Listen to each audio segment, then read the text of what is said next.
सबको जय मसीह की। आज जो आपके बीच में मैं वचन लेकर आया हूँ वो गुड फ्राइडे के बारे में है। और मेरे भाइयों बहनों, मैं आपको बताना चाहता हूँ कि आज जो वचन जो गुड फ्राइडे के बारे में है, आज गुड फ्राइडे का जो दिन है वो बहुत ही हम मसीह लोगों के लिए और परमेश्वर पर विश्वास करने वालों के लिए बहुत ही एक गुड फ्राइडे है, मतलब कि एक अच्छा शुक्रवार। बाइबल इस प्रकार से बताती है कि अगर हम शरीर के भाव से देखें, तो ये दुख की बात है कि प्रभु यीशु मसीह ने अपने शरीर के ऊपर कोड़े खाए, अपनी दाढ़ी को निचवाया, अपने शरीर को बहुत सारे घाव सहे, बहुत सारे दुखों को देखा, अपने हाथ पैरों में कील छुपवाई और अपने पंजर में भाला खाया और उसको क्रूस के ऊपर लटका कर और उसको मार दिया गया। अगर ये शरीर के स्वभाव से अगर आप देखें, शारीरिक तरीके से, तो ये एक दुख की बात है। लेकिन अगर आप आत्मिक तरीके से देखें तो ये दुख की बात नहीं, ये एक आनंद की बात है गुड फ्राइडे के बारे में। इसीलिए क्योंकि जितने लोग प्रभु यीशु मसीह पर विश्वास करते हैं और उनके लिए ये गुड फ्राइडे एक अच्छा शुक्रवार है, क्योंकि यदि वो मार ना खाता, यदि वो कोड़े ना खाता, यदि वो अपना क्रूस ना उठाता, तो आज हम उस स्वर्ग के राज्य को ना पाते। आपको पता है, बाइबल इस प्रकार से बताती है कि प्रभु यीशु मसीह के आने से पहले बहुत सारे भविष्यद्वक्ताएं आए, बहुत सारे नबी आए और कोई वो काम नहीं कर पाया जो प्रभु यीशु मसीह ने किया। प्रभु यीशु मसीह के आने से पहले ही प्रभु यीशु मसीह के बारे में भविष्यवाणियाँ हो चुकी थी कि एक मनुष्य एक ऐसा आएगा जो समस्त जाति के उद्धार के लिए, वो समस्त जाति के छुटकारे के लिए वो अपने आप को दे देगा और वो कुर्बान होगा और समस्त जाति के पाप वो अपने ऊपर ले लेगा। मेरे भाइयों बहनों, यशाया उसकी 53 में लिखा है कि वो हमारे ही कारण सताया गया, हमारे ही कारण वो दुख तहत उसने सहे, हमारी शर्मिंदगी को, हमारी बीमारियों को, हमारे दुखों को, हमारे रोगों को उसने अपने ऊपर ले लिया और उसी के कोड़े खाने से हम लोग चंगे हो चुके। मेरे भाइयों बहनों, मैं आपको बताना चाहता हूँ कि अगर प्रभु यीशु मसीह दुख न उठाते तो हम आज स्वर्ग का राज्य न पाते, हम अनंत जीवन न पाते। मैं आपको बताता हूँ, बाइबल में इस प्रकार से लिखा है, जब यहोवा परमेश्वर ने इस सृष्टि की रचना करी तो उसने पहला मनुष्य बनाया।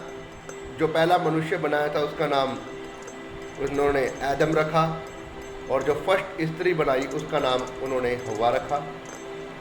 और परमेश्वर ने उनको आदम की वाटिका में रखा और परमेश्वर ने कहा, यहाँ पर तुम सभी प्रकार के फलों को खा सकते हो, जितने भी वृक्ष हैं उन सबों के फलों को तुम लोग खा सकते हो, लेकिन याद रखना जो बीच में एक पेड़ है, जो बीच में वाला वृक्ष है, उसके फल को ना खाना, क्योंकि वो भले और बुरे का वृक्ष था। और परमेश्वर ने कहा था कि यदि तुम इस वृक्ष के फल को खाओगे तो तुम मर जाओगे। और मेरे भाइयों बहनों, परमेश्वर का वचन इस प्रकार से बताता है कि जो डेविल है, जो शैतान है, उसने आदम की जो वाइफ थी, जो हव्वा, उसको उसने बहकाया, अपनी बातों में भरमाया और उसको उकसा कर उस बीच वाले फल को खिलाकर परमेश्वर की आज्ञा को अनाज्ञाकारी करवा दिया, मतलब कि उनसे पाप करवा दिया। इस दुनिया में पाप क्या है? पाप परमेश्वर की आज्ञा को टालना, परमेश्वर की आज्ञा को ना मानना ही पाप है।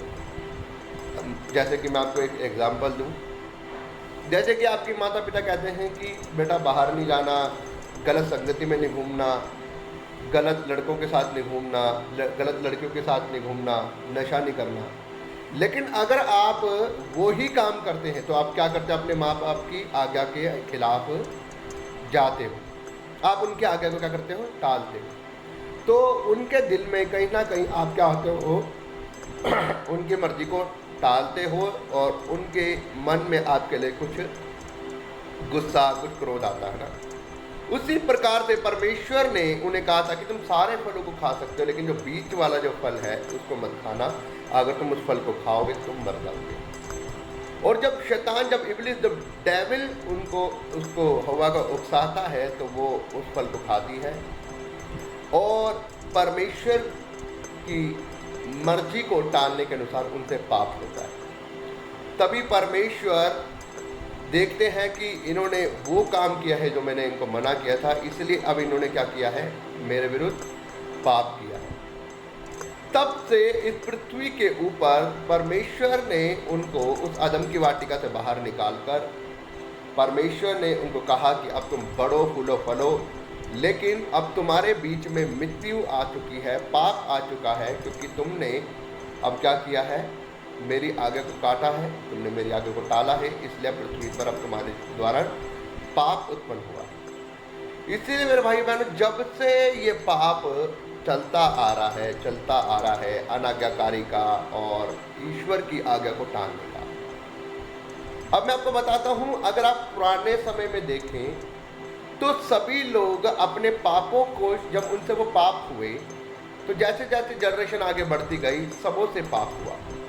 सभी पाप करते, कोई नशा करता, कोई पाप करता, कोई व्यभिचार करता, कोई गलत प्रकार के कुछ, किसी की हत्या करता, किसी का लालच करता, किसी की प्रॉपर्टी का, किसी का, सभी प्रकार के पाप होते हैं गलत। तो जैसे जैसे जनरेशन आगे बढ़ती गई तो सबों से पाप होता गया। तो बाइबल इस प्रकार से बताती है कि सब अपने पापों की क्षमा के लिए क्या करने लगे? ईश्वर ने उनको एक छुटकारा दिया, उनको एक ऐसा कहें तो एक ऐसा सिंबल दिया कि परमेश्वर ने कहा कि अब तुम्हें क्या करना है? अब तुम पाप करते हो तो तुम उस पाप की क्षमा पाने के लिए मैं तुम्हें एक सॉल्यूशन देता हूँ यार। और वो सॉल्यूशन ये होगा कि तुम क्या करोगे? अब से तुम कुछ बकरे या कुछ भेड़ या कुछ ऐसे कुछ जानवर मेरे सामने क्या किया करोगे? बलि किया करोगे, और उस बलि के द्वारा क्या होंगे? तुम्हारे पाप क्षमा होंगे। और जब उस पुराने समय की बात बता रहा हूँ मैं, जो बाइबल में लिखा है, तो क्या करने लगे यहूदी लोग और तमाम लोग अपने अपने पापों की क्षमा के लिए, कोई मेंढे को, कोई जानवर को, कोई बकरी को, नाना प्रकार के लोग अपने पापों को क्या करने लगे? उन जानवरों के ऊपर डालकर उनकी बलि करने लगे। लेकिन मैं आपको बताता हूँ, आपने देखा होगा अन्य धर्मों में भी सभी अपने पापों के लिए, आपने कई जगहों पर देखा होगा, सभी आज भी बलि करते हैं। लेकिन मैं आपको बताना चाहता हूँ मेरे भाइयों बहनों, ये परमानेंट सॉल्यूशन नहीं था, ये कुछ समय के लिए था। कुछ समय के लिए आपके पाप क्षमा हो गए, लेकिन फिर आप पाप कर रहे हैं, फिर आप बलि चढ़ा रहे हैं। फिर ऐसे तो मान लो कि आप कितने हजारों, क्योंकि इतनी बड़ी जनसंख्या में जनरेशन आगे से आगे बढ़ती जा रही, कितने आप जानवरों की हत्या करें। तो वो एक परमानेंट सॉल्यूशन नहीं था पाप से। इसीलिए परमेश्वर ने जब देखा कि ये परमानेंट सॉल्यूशन नहीं है, लोग बार बार पाप करते हैं और फिर बार बार जानवर को चढ़ा रहे हैं, और इस प्रकार से बहुत सारे जानवरों की हत्या होगी, तब परमेश्वर ने देखा कि मेरे को इनको एक परमानेंट सॉल्यूशन देना पड़ेगा इनके पापों की क्षमा के लिए। तब परमेश्वर ने देखा कि मैं तो कुर्बान हो नहीं सकता, क्योंकि मैं तो ईश्वर हूँ, मैं तो मर नहीं सकता। इसीलिए प्रभु यीशु मसीह ने, परमेश्वर यहोवा ने अपने आप को प्रभु यीशु मसीह के रूप में धारण करके एक कुंवारी मरियम से पवित्र आत्मा के द्वारा, याद रखें, सुने, पवित्र आत्मा के द्वारा उसने अपने आप को पृथ्वी के ऊपर भेजा। और इस बात की भविष्यवाणी प्रभु यीशु मसीह के आने से पहले ही जिब्राइल स्वर्गदूत के द्वारा मरियम को उसको एक दर्शन दिया गया और इस बात की भविष्यवाणी की गई। तब प्रभु यीशु मसीह इस दुनिया में मरियम के द्वारा, एक कुंवारी मरियम के द्वारा, जो कि पवित्र कुंवारी मरियम थी, जिसने कोई पाप नहीं किया था, कोई गुनाह नहीं किया था, जो परमेश्वर का भय मानती थी, पवित्र आत्मा के द्वारा वो गर्भवती। याद रखे आपके पापों को वो ही क्षमा कर सकता है जिसने कभी अपनी जिंदगी में पाप ना किया। अगर मैं आपको बताना चाहूँ, मैं मान लो अगर मैं खुद ही हूँ, मैं खुद कीचड़ में लिबड़ा हूँ और मैं खुद कूड़े में गंदगी में हूँ, और मैं आपको कहूँ कि भाई मैं आपको साफ कर दूँ, तो क्या मैं आपको साफ कर पाऊँगा? नहीं कर पाऊँगा। क्यों नहीं कर पाऊँगा? पहले मेरे को ज़रूरत है, मैं को खुद को साफ होने की, मुझे खुद को पवित्र होने की ज़रूरत है।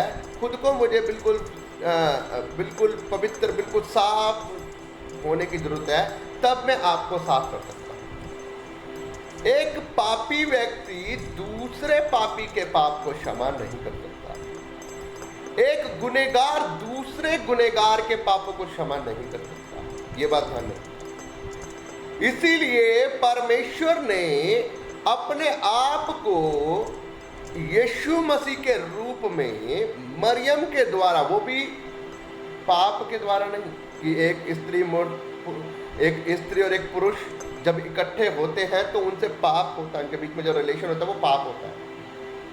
इसीलिए बाइबल में लिखा है इस दुनिया में कोई धर्मी नहीं, एक भी धर्मी नहीं, सबने पाप किया है, क्योंकि सबसे पहले तो पाप के द्वारा उत्पन्न होते हैं। जब स्त्री और मर्द का एक होना होता है, उन दोनों के बीच में पाप होता है, तब बच्चा पैदा होता है।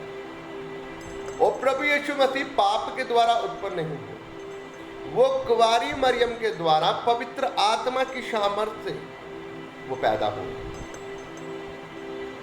और प्रभु यीशु मसीह बचपन से लेकर बड़े तक उन्होंने किसी की निंदा नहीं की, किसी की चुगली नहीं की, किसी को गाली नहीं दी, किसी को मारा नहीं, किसी को यहाँ तक उनको एक बार भी गुस्सा तक नहीं आया। वो पवित्र थे। और जब परमेश्वर ने कहा कि मैं अपने आप को कुंवारी मरियम के द्वारा मनुष्यों के बीच में मनुष्यों के पापों की क्षमा के लिए, उद्धार के लिए मैं अपने आप को बीच में भेजूंगा, तब जब परमेश्वर कहता है कि सारे लोग क्या करते हैं कि अपने आप को पवित्र करने के लिए मेढ़ों की, जानवरों की बलियां देती है, तो मैं एक बारी एक ही मेढ़ा दूंगा, एक बारी एक ही बलि दूंगा आपकी बार, और सबके पाप क्षमा हो जाएंगे। सबके, पूरी दुनिया के जितने भी लोग विश्वास करेंगे वो सब उद्धार पाएंगे। और बाइबल इस प्रकार से बताती है, जब प्रभु यीशु मसीह मरियम के द्वारा पैदा हुए, वो 30 साल के हुए, उन्होंने बीच में काम भी किया और परमेश्वर की शिक्षाओं को भी प्राप्त करते रहे बाइबल की। वो पवित्र आत्मा से, जन्म से ही वो पवित्र आत्मा से परिपूर्ण होकर आए थे, सामर्थ से भरकर आए थे। लोगों के बीच में रहते गए, कोई गुनाह नहीं किया, कोई पाप नहीं किया, सत्य का प्रचार करते रहे, बाइबल का प्रचार करते रहे, लोगों को बीमारियों से, रोगों से चंगा करते रहे और सुसमाचार सुनाते रहे। तब बाइबल इस प्रकार से बताती है कि यशायाह नबी के द्वारा और बहुत से भविष्यद्वक्ताओं के द्वारा भविष्यवाणियां हुई कि एक व्यक्ति आएगा और वो अपने समस्त जाति के लिए क्या करेगा, समस्त लोगों के लिए क्या करेगा, उनके पापों के उद्धार के लिए, उनके पापों की क्षमा के लिए वो अपने आप को क्रूसिफाइस करेगा। और मैं आपको बताना चाहता हूं मेरे भाइयों बहनों, जब प्रभु यीशु मसीह सुसमाचार प्रचार करते थे, तो जब वो कार्य करते थे, लंगड़ों को चलाते थे, अंधों को चंगा करते थे, बीमारों को चंगा करते थे, कोढ़ियों के रोगों को चंगा करते थे, दुष्ट आत्माओं को निकालते थे, नाना प्रकार की बीमारियों को चंगा करते थे, और सबसे बड़ी बात वो सुसमाचार फैलाते थे। तब लोग, भीड़ की भीड़ उनके पीछे हो लेती थी, उनके चंगाइयों को देखकर, उनके सुसमाचार को सुनकर। बाइबल इस प्रकार से बताती, कई लोगों ने प्रभु यीशु मसीह को मारने की कोशिश की, पकड़ने की कोशिश की, लेकिन जब जब उन्होंने सिपाहियों को भेजा यीशु मसीह को पकड़ने के लिए, वो जाते थे, लेकिन जब जब वो यीशु मसीह के पास जाते थे उसको पकड़ने के लिए, वो प्रभु यीशु मसीह के सुसमाचार को सुनते थे, उसकी बातों को सुनते थे, उसके चिन्ह चमत्कारों को देखते थे और वापस चले जाते थे। उनकी हिम्मत नहीं होती थी प्रभु यीशु मसीह को पकड़ने की। पता क्यों? क्योंकि समय पूरा नहीं हुआ, समय पूरा नहीं हुआ। बाइबल में हर चीज समय के ऊपर लिखी। जब जब जो लोग भेजते थे सिपाहियों को पकड़ने के लिए, वो बोलते थे, अरे तुम यीशु को पकड़ने गए थे, तुम पकड़ के क्यों नहीं लाए? वो कहते हैं, सर हम कैसे पकड़े उसे, हम कैसे पकड़े उसे? वो मनुष्य तो इतना पवित्र, उसकी बातें ऐसी है, हम उसे चाह कर भी नहीं पकड़ पाते, क्योंकि उसकी बातें इतनी प्यारी है, उसकी बातें सच्ची है। जैसी बातें वो करता है ऐसी बातें हमने कभी किसी को करते हुए नहीं देखा। उसकी बातें हमारे दिल के अंदर इतनी लगती है कि हम अब चाह कर भी उसे पकड़ नहीं सकते, चाह कर भी हम अपना हाथ उसके ऊपर डाल सकते। पता कितनी बार लोग उसे पकड़ने के लिए आए, लेकिन हर बार उसके सामने से आकर वापस लौट गए। क्यों? क्योंकि समय नहीं आया था। आपको पता है, कई लोग ये कहते हैं कि यीशु मसीह 3 किलो से मर गया, यीशु मसीह तो क्रूस के ऊपर मर गया। लेकिन भाई साहब, आप ये भी तो देखो, आप आगे भी तो पढ़ो। आप इतनी बात का तो बहुत जल्दी प्रचार कर देते हो कि इनका यीशु मसीह तो 3 किलो पर क्रूस के ऊपर मर गया, अपने आप को बचा नहीं पाया। प्रभु यीशु मसीह ने अपने आप को लोगों के हाथों में किया, पता, क्योंकि उसने कहा कि मैं समस्त जातियों के लिए अपने आप को कुर्बान करूं। कोई प्रभु यीशु मसीह को मार नहीं सकता था। जब जब वो लोग पकड़ने आए, जब जब वो वापिस गए, क्यों? क्योंकि उसका समय नहीं आया था। लेकिन उसने कहा था, एक समय आएगा मैं अपने आप अपनी मर्जी से लोगों के पापों की क्षमा के लिए अपने आप को क्या करूंगा, कुर्बान करूंगा, जब समय आएगा। कोई प्रभु यीशु मसीह को मार नहीं सकता, परमेश्वर को ही मार सकता, कोई नहीं मार सकता। लेकिन परमेश्वर खुद चाहे तो अपने आप को वो समझ जातियों के पापों को दे सकता है। जब जब लोग उसे पकड़ने आए, वो वापिस गए, कभी उनकी हिम्मत नहीं हुई, कभी वो पकड़ नहीं पाए। लेकिन एक समय आया जब प्रभु यीशु मसीह ने गुड फ्राइडे से एक दिन पहले गतसमानी बाग में अपने चेलों के साथ में लास्ट भोजन किया, और उसके बाद में वो उनके साथ में कई बातें करके गतसमानी बाग में वो पकड़ा गया और उसको अदालत में ले गया, कई लोगों के सामने पेश किया गया, और कई लोगों ने उसकी मांग करके उसको क्रूस की सजा दी। जब उसका समय आया तब उसने अपने आप अपनी मर्जी से लोगों के हाथों में दिया। उसने कहा कि समय पूरा हुआ। आपको पता है, जब वो क्रूस के ऊपर लटकाया गया, वो क्रूस के ऊपर उसने हाथों पैरों में कीलें ठुकवाई, तब उसने मरने से पहले, प्राण त्यागने से पहले उसने कहा, सब कुछ पूरा हुआ, सारी बातें पूरी हुई।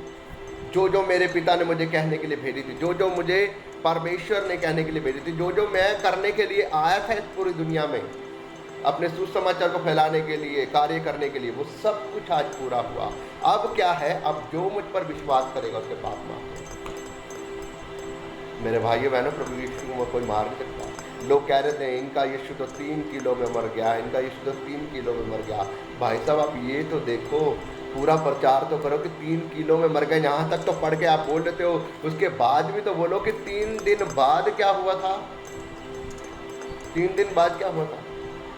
कोई है ऐसा, मैं कह रहा हूँ, कोई है ऐसा पूरी दुनिया में, बता दो मुझे, जिसका जन्मदिन भी हो और जिसका क्रूस पे लटकाना भी हो और जिसकी कब्र भी हो और जिसका वो तीसरे दिन बाद जी उठना भी हो। अगर है तो कोई मुझे दिखा दो। कोई है ऐसा जो मरकर जी उठा हो तो मुझे बता दो। मेरे भाइयों बहनों, आधा प्रचार करने से कुछ नहीं होता कि 3 किलो में मर गया, उसके बाद का प्रचार भी करो कि वो तीसरे दिन मुर्दों में से जी उठा, और वो अपने चेलों के साथ 40 दिन तक उनको शिक्षाएं देता रहा, उनके साथ साथ रहा, और उसके बाद वो जिंदा स्वर्ग में उठा लिया गया, वो जिंदा स्वर्ग में चढ़ गया। मेरे भाइयों बहनों, मैं आपको बताना चाहता हूँ, ये गुड फ्राइडे का दिन एक दुख वाली बात नहीं है, खुशी वाली बात है आत्मिक तरीके से, कि वो प्रभु यीशु मसीह हमारे पापों के लिए मरा, हमारे ओनली फॉर क्रिश्चियनों के लिए नहीं, वो मोमदनों के लिए, हिंदुओं के लिए, हर एक जाति, हर एक व्यक्ति, हर एक भाई, हर एक बहन के लिए, वो सबों के लिए मरा और वो सबों के लिए तीसरे दिन बाद जी उठा, ताकि जितने लोग उससे विश्वास रखेंगे वो नाश ना होंगे। बाइबल में लिखा है जितने लोग उस पर विश्वास रखेंगे वो नाश ना होंगे परंतु अनंत जीवन पाएंगे। बाइबल इस प्रकार से बताती है कि प्रभु यीशु मसीह के कोड़े खाने से हमारे पाप चंगे हुए। प्रभु यीशु मसीह के कोड़े खाने से हम लोग छुटकारा पा चुके। अब प्रभु यीशु मसीह ने क्या किया है? प्रभु यीशु मसीह नहीं चाहता था कि ये जानवरों की बलि दी जाए। परमेश्वर ने इसलिए कहा, परमेश्वर ने, कि मैं एक बारी क्या करूंगा, एक बलिदान दूंगा और वो एक बलिदान में सारे पाप क्या हो जाएंगे, क्षमा हो जाएंगे। फिर ये बार बार वाला सिस्टम नहीं रहेगा, बार बार बलियां नहीं चढ़ानी पड़ेगी, बार बार जानवर नहीं देने पड़ेंगे। लेकिन कई लोग आज के समय में भी क्या कर रहे हैं, जानवरों को चढ़ा रहे हैं। आप कई धर्मों में देखिए, कई लोग, कोई बकरी करता है, कोई कुछ करता है, कोई कुछ चढ़ाता है, कोई कुछ चढ़ाता है। प्रभु यीशु मसीह बंद कर चुके हैं सब चीज़ों को। उसने अपने आप को दे दिया कि आज मैं क्या करता हूँ, आज मैं अपने आप को समस्त दुनिया के पापों की क्षमा के लिए अपने आप को ले रहा हूँ। ये जो मैंने 39 कोड़े खाए, ये आपकी बीमारियों के लिए, ये जो मैंने हाथ पैरों में कीले ठुकवाई, ये आपके समस्त पापों के लिए, ये जो मैंने कांटों का ताज पहना, ये तुम्हारी उस शर्मिंदगी के लिए जो तुम्हारे जीवन में है। परमेश्वर ने एक एक चीज जो हमारे ऊपर, अपने शरीर के ऊपर खाई है ना, वो हम सबों के लिए।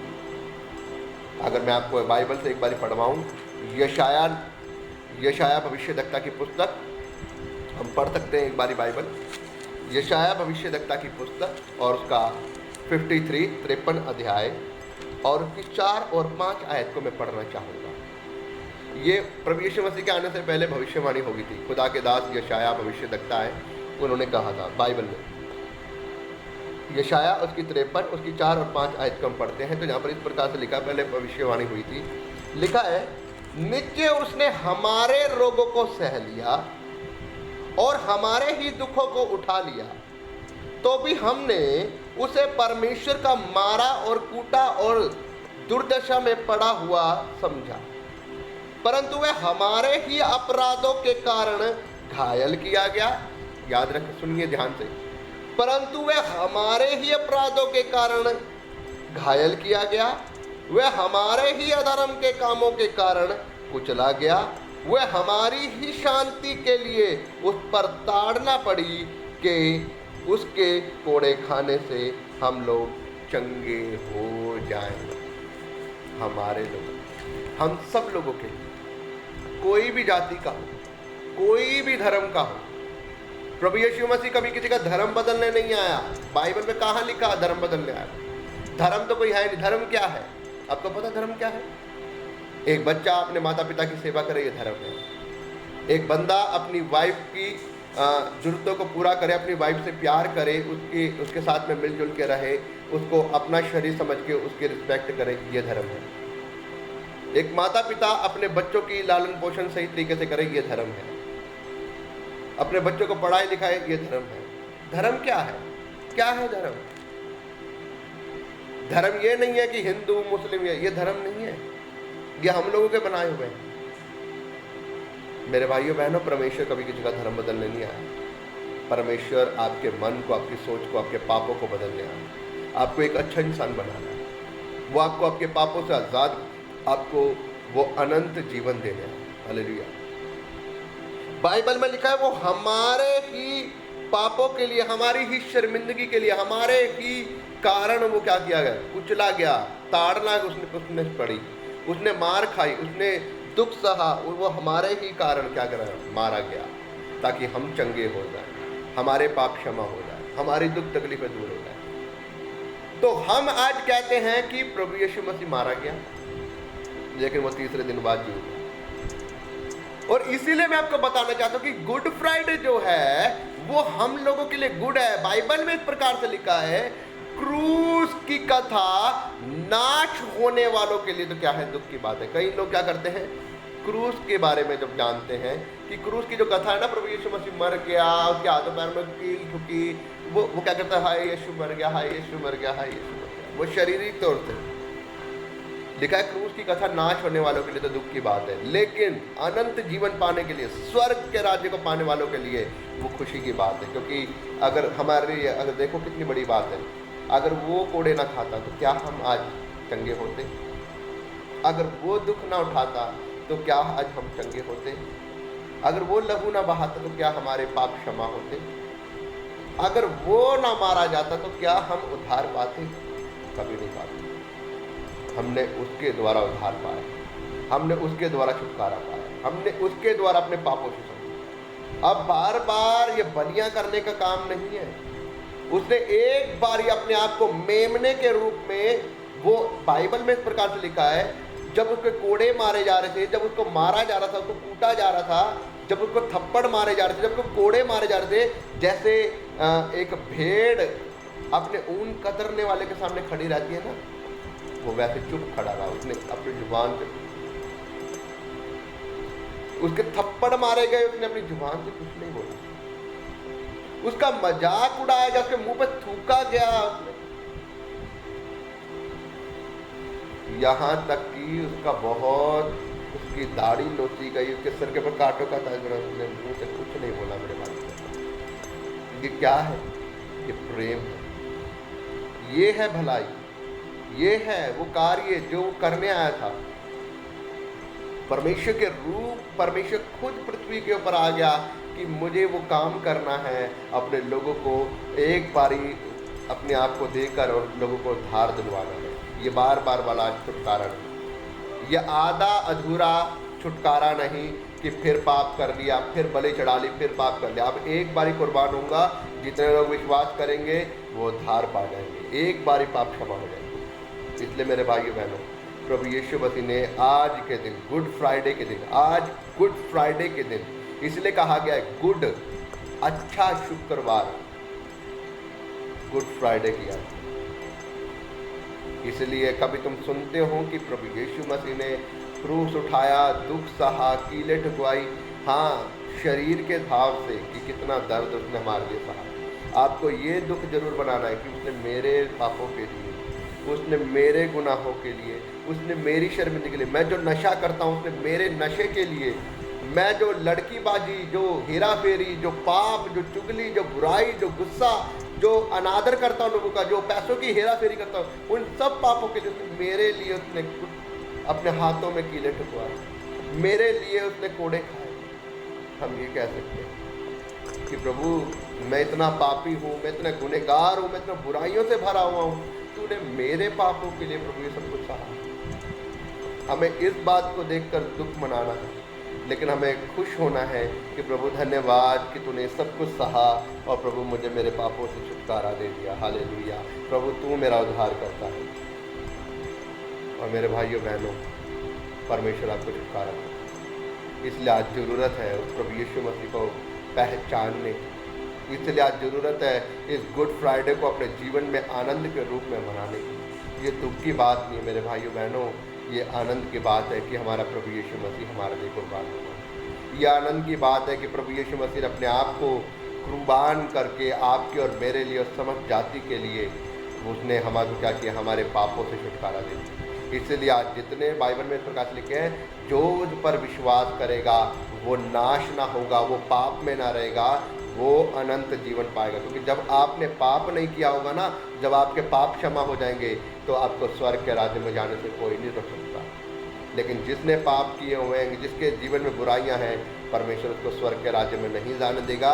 क्योंकि याद रखें, मैंने आपको बार बार मैं हर प्रचार में बोलता हूँ, जब आप दुकानों पर जाते हैं टमाटर लेने के लिए, सब्जियां लेने के लिए, फ्रूट्स लेने के लिए, आप हमेशा अपने लिए अच्छे अच्छे छांट कर फ्रूट्स लेते हैं, अपने लिए अच्छे अच्छे छांट कर टमाटर लेते हैं। आप ऐसा नहीं लेते कि कोई काना हो या कोई गला हुआ हो, है ना, आप हमेशा फ्रेश सब्जी लेते हैं। तो याद रखें, जब आप अच्छी अच्छी चीज़ें ले रहे हैं तो क्या वो परमेश्वर स्वर्ग के राज्य में ऐसे लोगों को लेगा जो गालियाँ देने वाले होंगे, जो चुगलियाँ देने वाले होंगे, जो बुराई करने वाले होंगे, जो निंदा करने वाले होंगे, जो हेरा फेरी करने वाले होंगे, जो लड़कीबाजी करने वाले होंगे, जो अनादर करने वाले होंगे, जो अपने माता पिता की इज्जत करने वाले ना होंगे, जो एक दूसरे के प्रति जेलसी रखने वाले हों? क्या ऐसे लोगों को लेगा परमेश्वर? कभी नहीं। परमेश्वर ऐसे लोगों को नहीं लेगा, परमेश्वर उनको लेगा जो पवित्रताई में परमेश्वर के अनुसार उसकी आज्ञा को सुनकर उसे मानते हैं। हव्वा और आदम ने परमेश्वर की आज्ञा को टाला, उन्होंने पाप किया और वो पाप पूरी दुनिया में आज हुआ। और हर वो चीज़, हर वो आज्ञा जो परमेश्वर की आज्ञा को नहीं मानते, जो बाइबल की जो वचन है वो परमेश्वर की आज्ञा है, जब हम उनके अनुसार नहीं चलते हम पाप करते हैं। इसलिए मेरे भाइयों बहनों, आज ज़रूरत है हमें परमेश्वर के पास आने की, उसके गुड फ्राइडे को अपने जीवन में जांचने की और परमेश्वर के अनुसार चलने की, अपने पापों की क्षमा मांगने की, परमेश्वर पर विश्वास करके उसको अपना उद्धारकर्ता स्वीकार करके और उसके अनुसार चलने की। विश्वास करता हूँ ये गुड फ्राइडे के महत्व को आप समझ चुके हैं कि गुड फ्राइडे हमारे लिए कोई दुख की बात नहीं, हमारे लिए आनंद की बात है, क्योंकि उस पर यीशु मसीह के कोड़े खाने से हम चंगे हो चुके हैं। उसके कोड़े खाने से, उसके दुख उठाने से, उसके क्रूसिफाइड होने से, उसके लहू बहाने से, उसके मरने से हम लोग उद्धार पा चुके हैं। हालेलुया। तो मैं विश्वास करता हूँ आप गुड फ्राइडे के महत्व को समझ चुके हैं। परमेश्वर आप सबको आशीष दे। आप सबको जय मसीह की। आइए मैं आपके लिए छोटी सी एक प्रार्थना करूँगा। धन्यवाद मेरे महान सामर्थी खुदा, पवित्र आत्मा जी, मैं प्रार्थना करता हूँ प्रभु, आज तेरे बेटे बेटी ने जो गुड फ्राइडे के महत्व को जाना, प्रभु ये वचन इनके जीवन में 100 गुना फल लेकर आए।